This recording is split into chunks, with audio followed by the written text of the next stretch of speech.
The palace of the Zerati Empire was unlike anything Elias Rook had ever seen. From the moment he stepped onto the polished crystal floor, he felt as though the walls themselves were alive. Light shimmered through the towering spires, refracting into colors that did not exist on Earth. The air hummed softly, like a quiet orchestra of energy, carrying the faint scent of metal and flowers. This was not just a building. It was a statement, a reminder of the power and age of the Zerati. Elias straightened his shoulders. He was the only human ambassador to this alien empire, sent to negotiate a treaty that could define Earth's future for decades. He had been trained for months, every detail of Zerati history, politics, and etiquette memorized. Yet, even with all preparation, nothing could fully prepare him for the moment when he would face the alien queen herself. The main hall stretched endlessly, its walls adorned with living crystal sculptures that shifted and flowed like water. Figures stood along the sides of the hall, tall and elegant, with skin that glimmered in hues of gold and violet. Their eyes were larger than human eyes, black and reflective, and they watched Elias with an intensity that made his skin crawl. Every movement he made seemed magnified in their gaze. At the far end of the hall, the throne rose like a mountain carved from a single giant gem. The queen sat upon it, her form taller than any human, her limbs elongated but graceful. Her crown was not metal but a living structure, delicate and twisting, sparkling with countless tiny lights. When she spoke, her voice carried effortlessly through the hall, rich and calm, yet heavy with authority. "Ambassador Rook," she said, her tone steady, "you have come far to stand before me. Earth has sent you, a single representative, to speak for billions. Tell me, why should I listen to a species so young, so fragile?"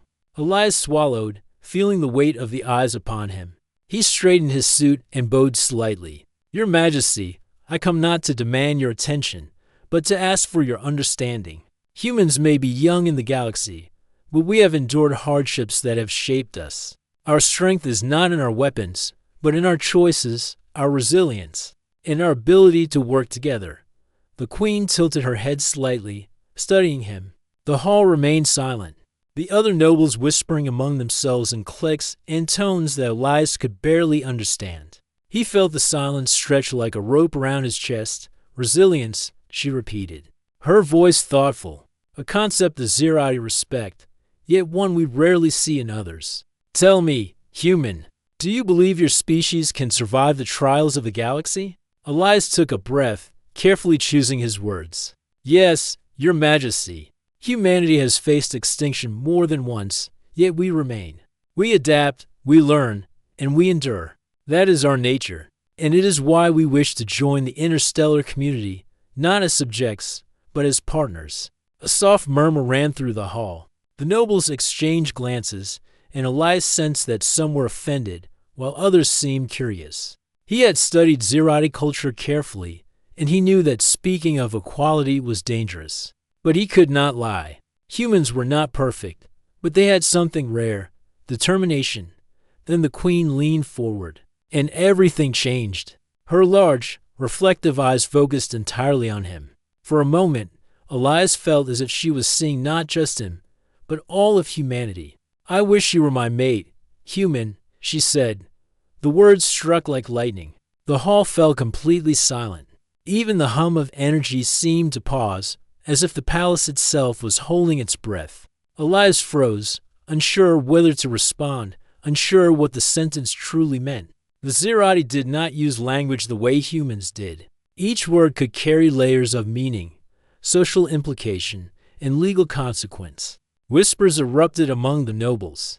Elias could not understand them fully, but the tone was unmistakable: shock, anger, curiosity, fear. Some moved closer, their elongated hands gripping the edges of their robes, their eyes wide. Others stepped back, as if afraid of offending the queen by reacting too strongly.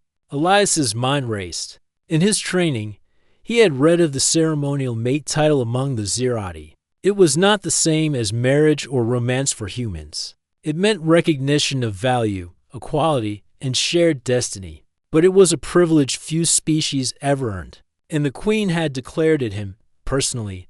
He cleared his throat, trying to regain his composure. "Your Majesty," he said carefully, "I am honored by your words, but I must ask for guidance. I do not wish to misinterpret your intent, nor to act in a way that could offend you or your court." The queen regarded him silently for several heartbeats. Then, slowly, she leaned back, her expression unreadable. "Very well, human," she said. "We shall see if your species is worthy of the title I have spoken. Not all trials are physical, nor all victories measured in war. Some are measured in understanding, in wisdom, and in resilience. You will undergo these trials if you wish to continue your species' place in the galaxy." Elias felt a mixture of relief and apprehension. Relief, because he had survived the first encounter without disaster. Apprehension, because he now realized that the declaration of mate was not an invitation to comfort. It was a challenge. The entire future of humanity could hinge on what came next. A herald stepped forward, holding a crystal tablet that glowed faintly in the dim light. "Ambassador Elias Rook," the herald announced, "the Queen has spoken. You will begin the trials at dawn. Prepare yourself for test of mind, spirit, and leadership. The Zerati Empire watches." Elias bowed again, feeling the weight of every eye in the hall. As he straightened, he caught a glimpse of one noble whispering to another, their faces twisted in concern.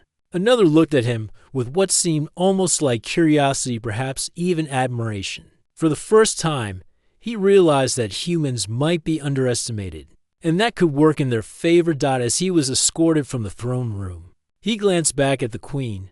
She remained seated, her posture perfect, her gaze distant. Yet there was something in her eyes, a spark of interest, a recognition that no human had ever seen before in an alien. Elias did not know what it meant, but he understood one thing clearly: the trials would not be simple. They would test not only his skills, but the very essence of humanity. In the quiet of the palace corridors, Elias allowed himself a moment to breathe. He looked at the crystalline walls and the shifting colors of light, feeling both awe and fear. The Zerati were unlike any civilization he had encountered. They were powerful, ancient, and unpredictable. But if there was one thing humans had in their favor, it was adaptability. They could survive. They could learn. They could endure. And perhaps, just perhaps, they could prove that humanity was not fragile but extraordinary. The palace doors closed behind him with a soft chime, and the hum of energy returned, washing over the corridors like a gentle tide. Outside, the alien city stretched endlessly, a web of light and crystal towers reaching for the stars. Inside, a single human prepared for trials that would define the fate of his species. In that moment, Elias Rook understood something profound. The words of the queen were not a sentence to fear, they were a call to rise. The silence of the palace was not a threat, it was an opportunity, and he would meet it with everything humanity had. The corridors of the Zerati palace seemed endless, even to a human who had traveled through many cities and halls on Earth. Elias Rook walked quietly, flanked by two Zerati attendants who moved with a grace that made him feel clumsy in comparison. The walls shimmered with living light, constantly changing colors, as though the palace itself were alive and observing his every step.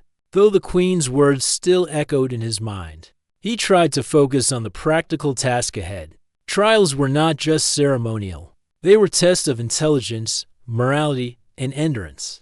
To fail meant not just humiliation, it could mean danger for all of humanity. "The council is restless," one attendant said, her voice soft but firm. "Many nobles believe your species is unworthy. Some speak openly of removing you before the trials even begin." Elias's stomach tightened. "And the queen?" he asked. "She trusts you, for now.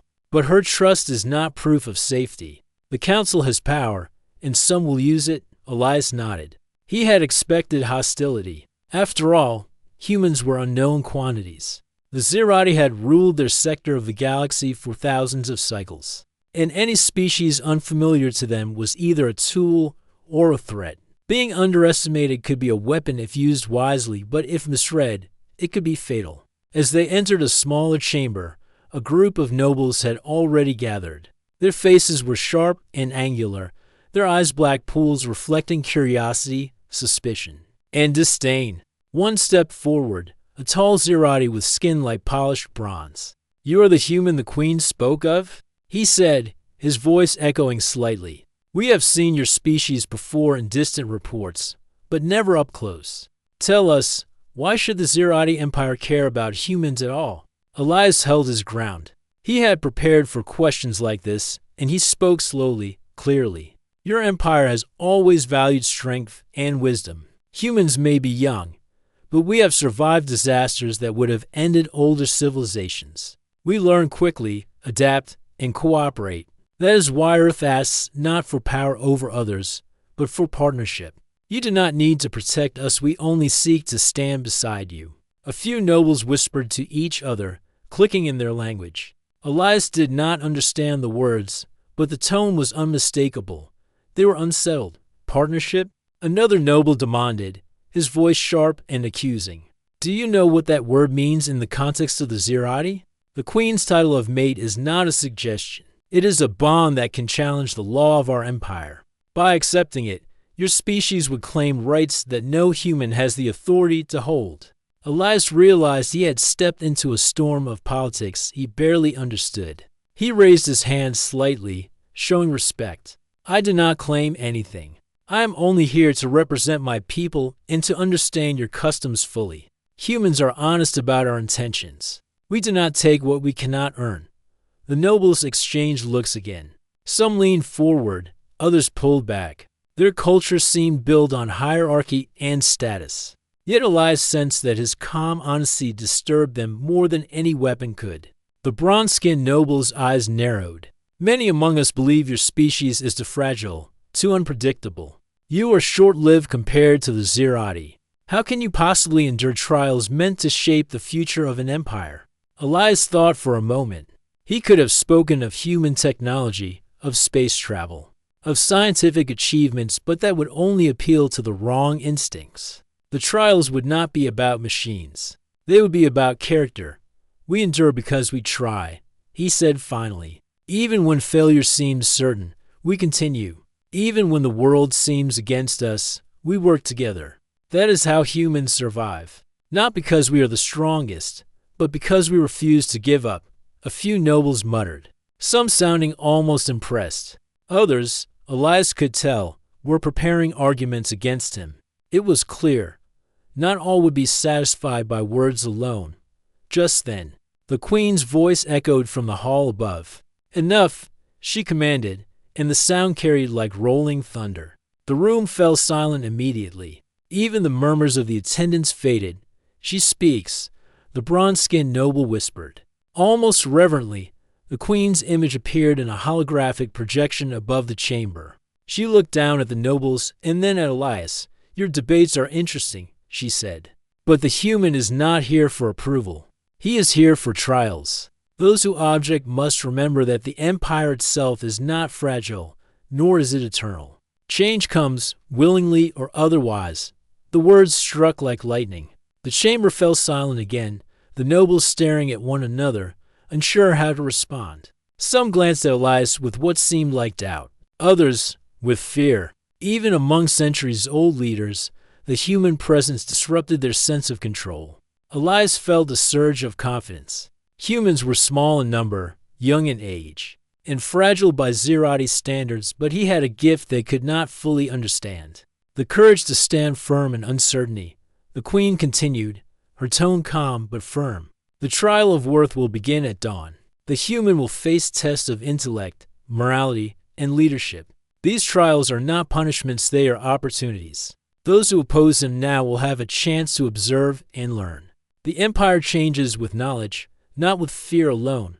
As the holographic image faded, the chamber erupted into whispered arguments once more. Some nobles openly challenged Elias's presence. Others quietly studied him, their eyes thoughtful. Elias stayed calm.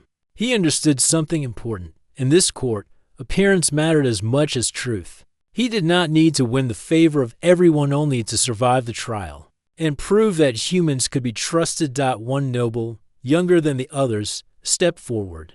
His voice was softer, almost hesitant. "Human," he said, the Queen's words. "They are more than mere ceremony. They challenge the law of the empire itself. Do you understand what that means? Elias nodded. Yes, I understand. But I also understand that words alone cannot define a species. Actions do. That is why I am here to act, not to argue. The young noble studied him carefully. Then, slowly, he nodded. Then perhaps. We shall see. The trials are not simple. They test more than strength or knowledge. They test judgment, endurance, and heart. Elias realized that in this moment, he had gained something valuable, the beginning of allies among the council. Even small respect among the Zerati was worth more than wealth or technology. That evening, as Elias prepared for the trials, he reflected on the queen's words and the noble's reactions. He had expected politics, yes, but he had not expected how deeply words could wound, challenge, and inspire. Among the Zerati, a single sentence could ignite a storm or build a bridge. He had to navigate both. The corridors of the palace, once intimidating, now seemed like a maze of possibility. Humans had survived worse. They had endured plagues, wars, natural disasters, and still thrived. They had learned to trust each other, to adapt, and to persist.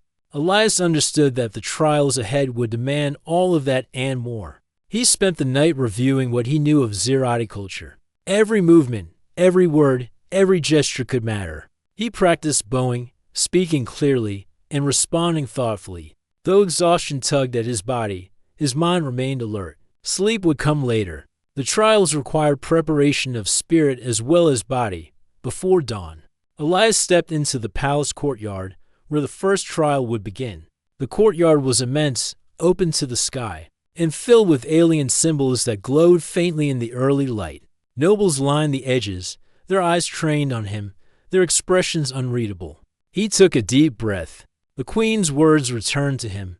Not all trials are physical, nor all victories measured in war. Some are measured in understanding, in wisdom, and in resilience. Elias knew that the words of the queen were not meant to frighten him. They were a challenge, an opportunity, and a promise. And he would meet them as humans always did, with courage, with thought, and with endurance. The Zerati court waited, the sun rising behind the crystalline towers, casting long shadows across the courtyard. One human stood alone, small but unyielding, ready to face a challenge no other of his kind had ever faced. The trial was about to begin, and the future of humanity hung in the balance. The morning sun reflected off the crystal towers of the Zerati palace, filling the courtyard with light that seemed alive. Elias Rook stood at the center, his heart steady despite the nerves that flickered through him. Around him, the nobles and attendants formed a perfect circle, their black eyes glimmering with anticipation. Today would be the beginning of the trial of worth, the first step in proving humanity's place in the galaxy. A herald approached, carrying a glowing crystal tablet. The light inside the tablet shifted, displaying strange symbols that Elias could barely understand. Yet the meaning was clear. This was the first challenge. The trial begins. The herald announced in the Zerati tongue, then switched to the human language Elias had learned to understand. You will face 3 challenges. Each tests your mind, your heart, and your leadership. Fail anyone, and your trial ends. Succeed, and you continue. Begin. The first challenge was mental. A series of glowing spheres hovered in midair, each one displaying a puzzle or riddle. Some were numbers, others shapes, others strange patterns that seemed to shift when he looked away. The nobles leaned forward, curious to see how a human would approach problems designed to challenge even Zerati minds. Elias took a deep breath. On Earth, humans had solved puzzles for centuries not just as games, but as ways to communicate, calculate, and explore. He approached the spheres slowly, observing each pattern, testing sequences in his mind. Hours passed. He worked steadily, writing calculations in a small holopad he carried, checking each answer carefully. Mistakes could be fatal not physically, but politically. The nobles murmured among themselves, some skeptical, others quietly impressed. Finally, he completed the mental puzzles. The spheres glowed brightly, then floated upward and vanished. The herald spoke again. You have passed the challenge of mind. Few species completed on the first attempt. Elias allowed himself a small, private smile. One step down, two to go. The next challenge was one of morality. He was led into a circular chamber, the walls lined with images of planets, civilizations, and species, some thriving, some destroyed. In the center of the room floated a translucent figure, its form shifting constantly. It spoke without words, conveying a situation in which a civilization was facing destruction. Elias had to choose a course of action: save one civilization, save many others, or sacrifice all for balance. He studied the image carefully. On Earth, humans had faced dilemmas before, from famine to natural disasters. The key was understanding, not just choosing what seemed easiest, but what would bring long-term benefit and harmony. Elias stepped forward. "I will save what can grow and learn," he said. "Those who can recover, adapt, and contribute to the galaxy will be preserved. Those beyond hope, I will honor, but I cannot intervene where growth is impossible. Life must continue." The translucent figure shimmered and nodded, a sign of approval among the Zerati. The chamber brightened, signaling the completion of the moral challenge. The nobles whispered. Some frowned at his decision, others nodded in approval. For a human, Elias had made a choice that was neither selfish nor reckless. The final challenge was leadership, a test that would push him physically and mentally. He was led to a vast platform suspended over a deep chasm. Above him, holographic obstacles appeared, fires, sudden shifts in terrain, and creatures that moved unpredictably. His task was to guide a group of Zerati drones safely across the platform. Using only strategy and communication, Elias studied the drones. They were intelligent but reactive, following commands only when clear. He realized that shouting or panicking would only worsen the challenge. On Earth, humans had learned to lead in crises, to organize teams under impossible pressure. He drew on that experience, listened carefully. He instructed, moving quickly. "Follow my directions. Trust each other. Move slowly where danger is high. Together, we can cross safely." The drones hesitated at first, some faltering near the edges of the platform. Elias adapted quickly, signaling clearly, adjusting his commands as the environment shifted. At one point, a part of the platform tilted unexpectedly, sending drones sliding toward the chasm. Elias reacted instantly, redirecting them with precise movements and calm instructions. The nobles watched silently, their black eyes wide. Even those who had doubted the humans' abilities could not hide their amazement. Slowly, the group of drones reached the far side of the platform safely. A horn sounded, a deep, resonant note that vibrated through the courtyard. The trials were complete. Elias stood, breathing heavily, but with a sense of quiet pride. The herald stepped forward. "You have passed the trial of worth," he announced. "Your mind is keen, your heart is true, and your leadership is steady. Few species demonstrate all three at once. The Queen will see you now." Elias was led back to the throne room.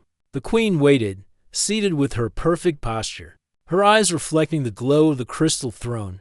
"You have done well, human," she said, her voice calm but warm. "Many of my people doubted you. Many still do. But you have shown that humans possess traits that the Zerati have admired, but rarely witnessed in others. You think, you feel, and you act with balance. That is rare," Elias bowed. "Thank you, Your Majesty. I only do what I must to represent my people." The Queen leaned forward slightly. "And in doing so, you have given my empire a glimpse of what humans are truly capable of. You have earned the beginning of trust. But remember, this is only the first step. The galaxy is full of challenges, and humanity is still young. You must continue to prove your worth." Elias nodded, understanding the gravity of her words. Passing the trial was not an end, it was a beginning. His people's future depended on more trials, more diplomacy, and more courage. As he left the throne room, some of the nobles approached him. One, the younger noble from the day before, spoke quietly. "You surprised us," he said. "Humans, you are different from what we expected. Perhaps there is hope for your species after all." Elias smiled. "Thank you, but I do not seek to surprise. I seek only to do what is right and necessary."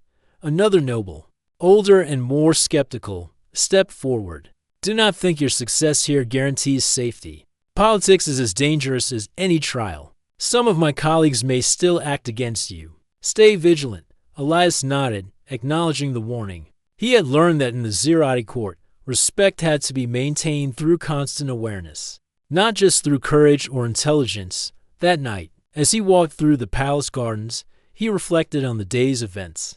Humans had passed the trial, but the real test had only begun. The galaxy was vast and unpredictable, and the Zerati were clever, powerful, and patient. If humanity was to survive and thrive among them, it would require every strength they had: intelligence, resilience, cooperation, and above all, courage. He looked at the stars visible through the crystal lattice above. Each one seemed like a possibility, a challenge, a promise. Humans were small, young, and fragile, but they had something the galaxy could not ignore: heart, determination, and the ability to rise when all seemed lost. And tomorrow, Elias knew, would bring another challenge. Perhaps a political test, perhaps a cultural one, perhaps something he could not even imagine yet. But he was ready. Humans had survived so much already, and they would survive this too. The first day of the trial of worth had ended.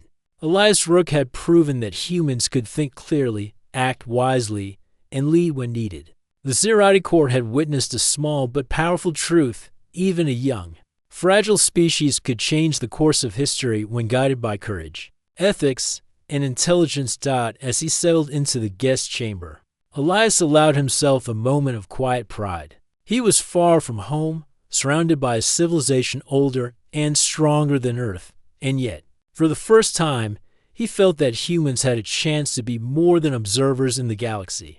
They could be participants. They could be partners. And perhaps, in time, they could even earn a place of trust and honor among the stars, standing not beneath, but beside civilizations far older than themselves. The night was quiet, but Elias's mind was alive with thoughts, plans, and hope. Tomorrow would be another test. But today, he had survived, and humanity had survived with him. In the silent glow of the palace, a human ambassador had taken the first step toward proving that his species was capable, resilient, and extraordinary. The palace had quieted after the first day of the trials. The glow of the crystal walls dimmed in the evening, and the corridors were almost empty, except for a few attendants moving silently, tending to lights and floating displays. Elias Rook walked through the hall, his mind still buzzing from the day's challenges. He had passed the trial of worth, but the whispers of the nobles reminded him that the true challenge was only beginning. He had been summoned to the Queen's private chamber, a rare honor. The air grew warmer and richer as he approached. The chamber was unlike any room he had seen before. High ceilings arched like the inside of a shell, and walls of living crystal shifted softly, creating a serene glow. Pools of liquid light reflected the Queen's form, making it seem as if she was seated among the stars themselves. "Ambassador Rook," the Queen said, her voice calm but carrying a weight that made Elias bow instinctively. "You have done well today. Few humans would have completed all 3 trials. Your species shows patience, understanding, and courage. These are rare traits." "Thank you, Your Majesty," Elias said, keeping his tone respectful. "I only act for the good of my people and to understand yours." The Queen regarded him for a long moment. Then she leaned forward slightly, her eyes reflecting a depth Elias could not fully measure. "My words to you were unconventional," she said. "When I spoke of you being my mate, it was not what your species might imagine. Among the Zerati, this title carries power, responsibility, and partnership. It is not romantic in the way humans think. It means that a species can be trusted to challenge and strengthen my empire." Elias nodded slowly. "I understand, but it was a great honor, and also a challenge." The Queen's lips curved faintly. "Yes, a challenge indeed. Many of my nobles oppose the idea. They see the word as dangerous, even reckless. To them, your species is fragile, short-lived, and unpredictable. They fear that granting you such recognition could disrupt centuries of order." Elias considered her words. On Earth, similar situations often led to war, betrayal, or political intrigue. Here, in the heart of the Zerati Empire, one wrong move could undo everything he had achieved. "I will not let them down, Your Majesty," he said. "I will prove that humans can be trusted, not by words, but by actions." The queen nodded approvingly. "Your species has a gift, Elias. You endure what others cannot. You adapt, even when faced with threats beyond your understanding. That is why I chose you, not as a symbol, but as a partner in thought and purpose." Elias felt a surge of pride, tempered by caution. He understood now that the queen's favor could protect him, but only as long as he proved his worth. The whispers of the nobles were not idle, they were dangerous. Some might attempt sabotage, others might try to discredit him.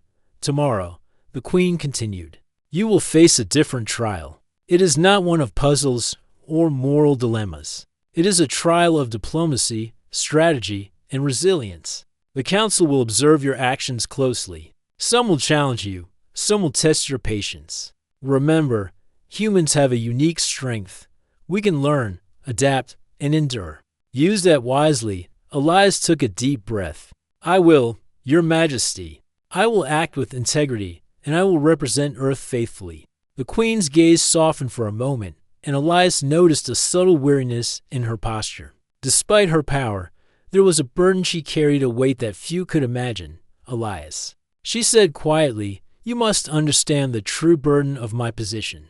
I am the ruler of an empire that has lasted for countless cycles. We are strong, but we are also fragile in ways outsiders cannot see. Our traditions, our politics, our way of life, they are rigid, and change is dangerous. To challenge this system even with wisdom and honor is to risk much. You, as a human, bring change not through strength, but through perspective. That is why your presence matters." Elias studied her closely. He could sense the tension between duty and hope, the careful balance she maintained to protect her empire while opening the door to something new. "Your burden is great, Your Majesty, but perhaps," he hesitated, choosing his words carefully, "perhaps humanity can help share it. We are not perfect, but we endure. We face challenges together and grow stronger." The queen's eyes reflected approval and curiosity. "Yes, that is what I see in your people. Your flaws are many, but so are your strengths. You face uncertainty with courage, and that is a lesson my empire has almost forgotten. Change is feared here. You remind us that courage and understanding can be more powerful than fear and control." Elias felt a sense of purpose he had never felt before. It was no longer just about survival, it was about shaping a future where humans and Xeradi could work together. But he also understood the risk. The more he proved his worth, the more dangerous he could become to those who resisted change. The queen studied him for a long moment, then spoke again. "Tomorrow, you will negotiate a resolution to a dispute within the council. One faction wants to claim a neighboring system for resources. Another wants to preserve it for research. They will test your judgment, your ability to persuade, and your understanding of our values. Many have failed this trial before you. Few succeed without making enemies." Elias nodded. He had studied diplomacy on Earth, but he knew that this was a different game. The stakes were higher, the participants older, and the consequences unimaginable. "I will approach it carefully, Your Majesty," he said. "I will listen, I will understand, and I will speak with clarity." The queen gave a faint smile, almost imperceptible. "That is all I ask. Remember, Elias, sometimes the greatest trial is not in proving strength, but in showing wisdom and integrity. The galaxy is full of conflict, but peace and cooperation are rarer than victory in war. If your species can grasp that, you may have a future here." Elias bowed deeply. "I understand, Your Majesty. I will do my best." After the audience, he was escorted back to his quarters. The palace corridors were quieter now, the soft hum of energy more soothing than intimidating. Yet he could not ignore the whispers of nobles, the tension in the air, and the knowledge that some factions wanted to see him fail.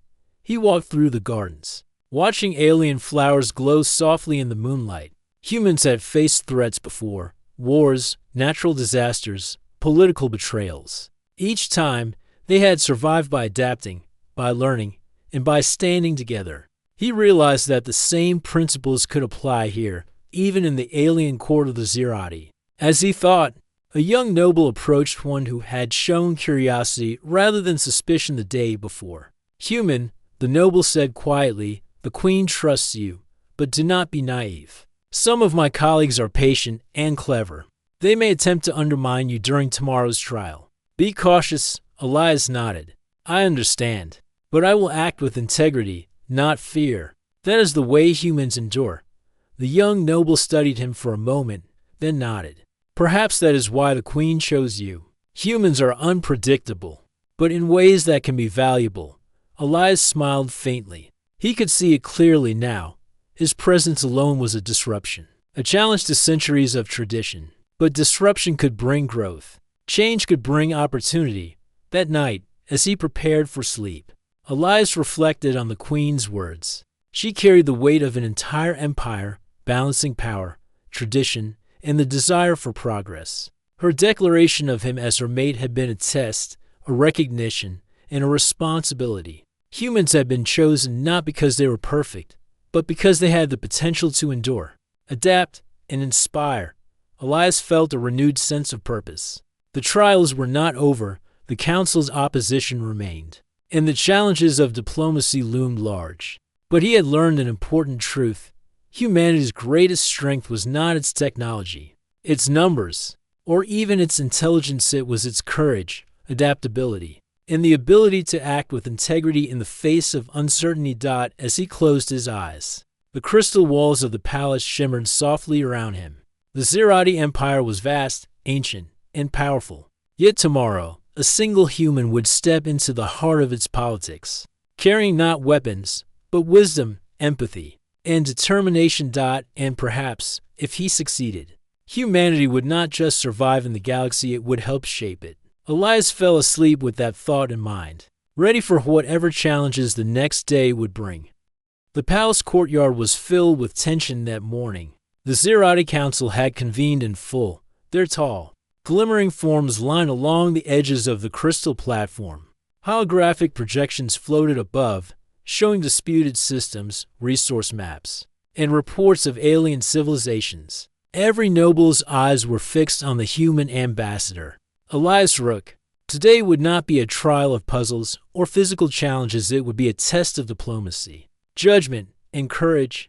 Elias stood at the center, his back straight, his mind clear. The council was not hostile, yet they were calculating, watching for any sign of weakness.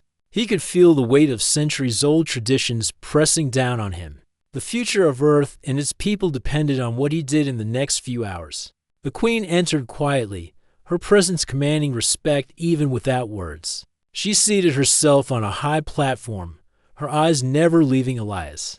The silence in the courtyard was absolute, broken only by the faint hum of crystal energy. The lead noble, bronze-skinned and severe, stepped forward. "Human," he said, "your species has passed the initial trials. But this trial tests judgment, leadership, and your understanding of our empire. We are divided over the neighboring system of Thoraxis. One faction wishes to claim it for resources, another for study and research. Your task is to mediate a resolution. Speak, and we shall observe." Elias drew a deep breath. He had studied countless diplomatic situations on Earth. The key was not to force a solution, but to find common ground. He spoke calmly, carefully, and clearly. "Esteemed council members," he began, "I understand that Thoraxis is valuable both for its resources and for the knowledge it holds. Humans have learned that when conflict arises, the best path is one that preserves both progress and cooperation. Perhaps the system can be divided temporarily, research and preservation in one sector, controlled resource management in another, under the guidance of both factions. This way, the empire benefits, and no one's vision is ignored." A murmur ran through the council. Some whispered in approval, others in disbelief. The bronze-skinned noble frowned. "You suggest a compromise that would limit power for some and share it with others. Do you not fear the consequences of such division?" Elias held his ground. "I do not fear consequences. I fear failure. If one faction claims everything, conflict is inevitable. If we work together, each faction contributes to a shared goal. Cooperation creates strength." Division creates weakness. The choice is clear. Another noble, taller and older, spoke. You humans speak of cooperation, but your species is young. How can you understand the complexities of an empire that has lasted for millennia? Elias met the noble's gaze. I do not claim to understand everything, but humans have survived disasters older than your empire, rebuilt from ashes, and learned from every challenge. Our strength is not in knowing everything, it is in our ability to listen, adapt, and act wisely. That is why I am here. That is why humanity can be trusted. For a moment, silence fell. The council had never heard such words spoken with calm confidence, especially not from a human. The younger noble, who had shown curiosity before, nodded subtly. He seemed to recognize the truth in Elias's words. The queen's voice cut through the silence. Enough debate, she said. The human has spoken with clarity, wisdom, and fairness. Those who oppose this view must consider what is more important, pride or progress. Cooperation strengthens us all. Conflict weakens even the mightiest. The bronze-skinned noble's eyes narrowed, but he said nothing. Others whispered in agreement. Slowly, the council began to nod, a sign of reluctant approval. Elias allowed himself a small sigh of relief. His words had worked, but he knew the trial was not over. Some nobles remained wary, and the political tension was far from resolved. The queen leaned forward. Today, you have not only mediated a dispute to have reminded my people that wisdom can come from the youngest, smallest, and most unexpected corners of the galaxy. You have shown that humans, though fragile, have a gift that even the Zerati must respect, the ability to endure, adapt, and inspire. Elias bowed deeply. Thank you, Your Majesty. I only act for the good of all, and to show that humans can contribute meaningfully to the galaxy. The queen's eyes softened. You have done more than that. You have proven that my choice was not reckless. Humanity has potential beyond what many of my council can see. You remind us that power alone is not enough. Courage, integrity, and wisdom matter as much. As the council slowly dispersed, Elias was approached by several nobles. Some offered nods of respect, others merely observed, still cautious. But one of them, the younger noble, stepped forward and said quietly, Your approach. It is unusual, yet effective. Perhaps the queen was right. Perhaps humans can bring balance where tradition has failed. Elias smiled faintly. Balance is what every species must seek. Even the strongest need guidance at times. Humans have learned that the hard way many times. The day ended with Elias standing once more before the queen. She spoke softly, almost as if sharing a secret. Elias, your presence has changed more than this council. You have begun something rare, reminder to my people that growth is possible, even after millennia of tradition. That is why I spoke the words I did, and why I continue to trust you. You are not just a human ambassador. You are a symbol of potential. Elias felt the weight of her words. He realized that the queen's mate declaration had been more than a title. It had been a responsibility, not just to her, but to her empire and to humanity. He had been tested, challenged, and observed, and now he understood that his actions had meaning far beyond himself. You honor me, Your Majesty. Elias said quietly, I will not fail. I will continue to act with wisdom and integrity for both our peoples. The queen nodded, a faint smile appearing on her face. I believe that, Elias, and perhaps, in time, your species will help lead this galaxy not with conquest, but with courage and understanding. The following days were quieter, but still full of learning. Elias walked the palace corridors, spoke with scholars, and observed the daily routines of the empire. He noticed the subtle balance the queen maintained. Every word, every decision, every glance carried meaning. Humans could learn much from such discipline, and perhaps, he thought, the Zerati could learn from humans as well. Finally, the queen called for a formal gathering of the entire council. The nobles assembled, their expressions ranging from cautious curiosity to grudging respect. Elias stood in the center, the representative of Earth, ready to witness what would be the ultimate acknowledgement of humanity's place among the stars. The queen's voice filled the hall. The trials have ended. The human ambassador, Elias Rook, has demonstrated intellect, courage, and integrity. He has mediated disputes, faced challenges, and shown qualities that are rare in any species. Therefore, I declare that Earth is recognized as a partner in this galaxy, not as a subordinate, but as a trusted ally. A hush fell over the room. Some nobles whispered quickly, some nodded in approval, others remained silent, processing the declaration. For the first time in centuries, the Empire's future was not dictated solely by the old hierarchy. It included a new species, one that had proven itself through action and character. Elias stood tall, understanding the magnitude of the moment. This was not about personal honor or power. It was about the future of humanity and the possibility of cooperation, growth, and understanding across the galaxy. The Queen continued, her eyes sweeping across the council. Let this be a reminder: strength is not only measured by age, power, or numbers. It is measured by courage, adaptability, and the willingness to act with integrity. Humanity has shown us these qualities. We will honor them, and we will learn from them for the first time. The palace did not fall silent at her words. Instead, the nobles listened, some nodding, some whispering quietly, all absorbing the truth she spoke.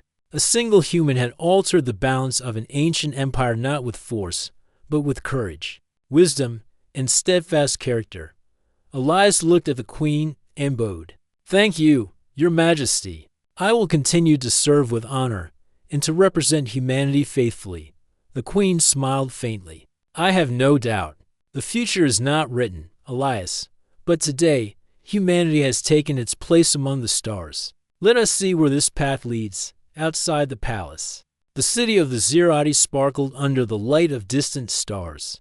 Crystalline towers reflected the glow of thousands of systems, a reminder that the galaxy was vast and full of possibilities. And somewhere in the midst of it, a single human ambassador had helped chart a new course, not through conquest, but through understanding, courage, and integrity. Elias walked through the streets quietly, reflecting on everything that had happened. Humanity's trials were only beginning, but today had proven something essential.